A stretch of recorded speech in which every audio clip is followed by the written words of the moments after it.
You're listening to Midlife Side Quest, the Over the Hill Gaming Podcast. Here's your host, John Wall. It's April 11th, 2024, and welcome to another episode of Midlife Side Quest, the Over the Hill video game podcast. My name is John Wall, and every Thursday morning I bring you the latest video game impressions, industry news, and tales of a Gen X geek delivered to you in just 15 minutes, the perfect way to start your Thursday. And to ensure you never miss an episode, you can subscribe to the show on all major platforms, including Apple Podcasts, Spotify, and YouTube. And it would be wonderful if you left a review while you're there to help spread the word about the show. Also, look for Midlife Side Quest on Threads if you'd like to hang out after the show. I'm happy you've tuned in today because on this episode, I'm going to be talking about House Flipper 2. But first, I'm sending out this week's positive vibes to Shannon Loftus. Shannon is a games industry veteran, having worked at Microsoft for years and moving up the corporate ladder to the position of Vice President of Xbox Game Studios before leaving the company in 2022. She was also one of the first people that I followed when I left Twitter behind and flew to the greener pastures of Threads. And in that time, I've had the pleasure of chatting with her a few times, or threading, whatever the heck we call it, interacting with her. And she is just a super down-to-earth, fun, entertaining person to follow. So you should do that too. So positive vibes are headed your way, Shannon.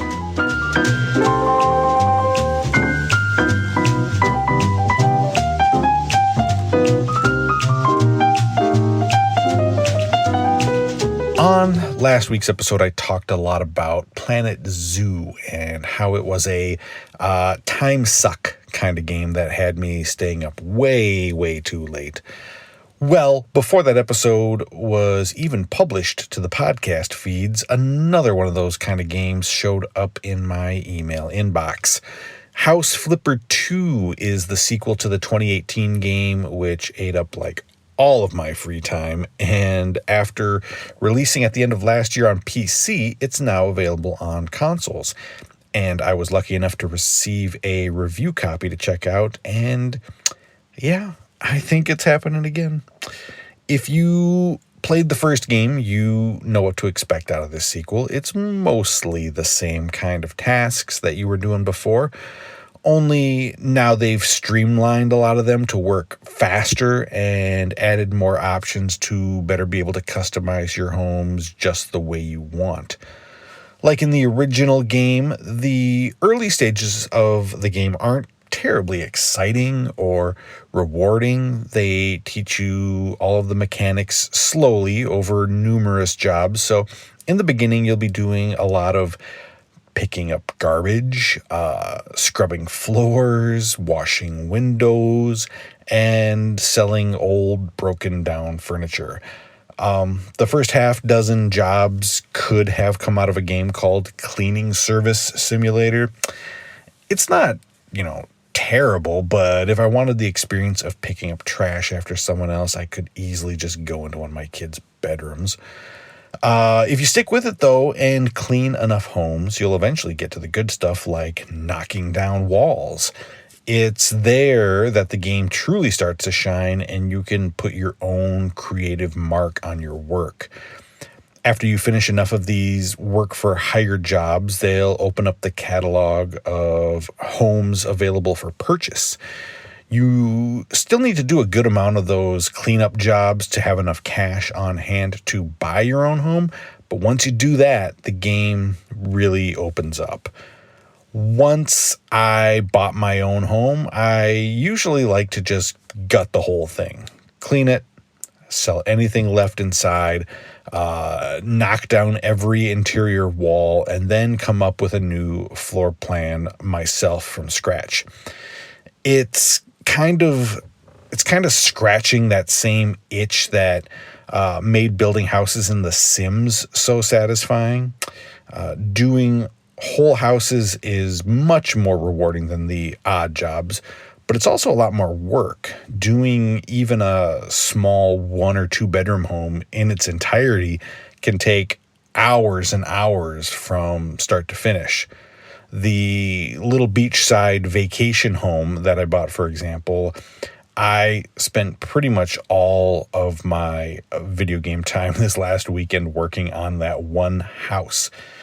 It's also the reason that I haven't finished Final Fantasy VII Rebirth.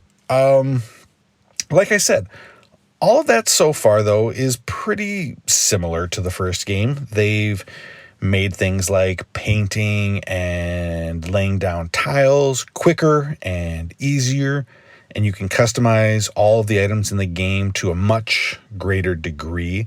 But it's not radically new if you've played that game before.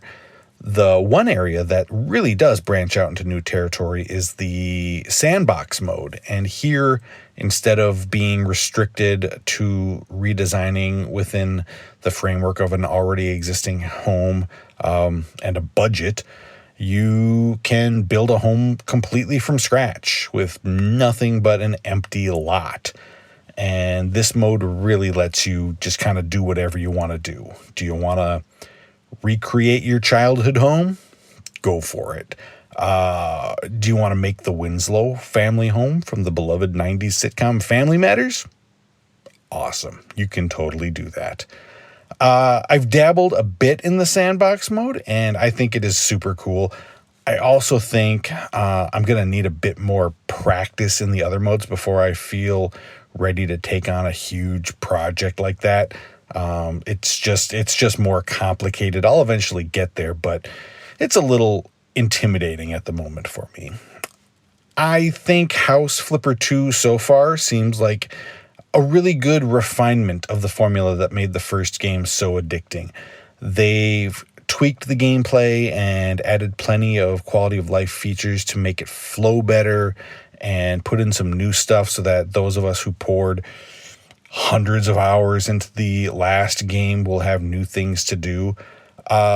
Developer Frozen District has created something that I think will appeal both to fans of the first game and chronic HGTV watchers who might be jumping in for the first time.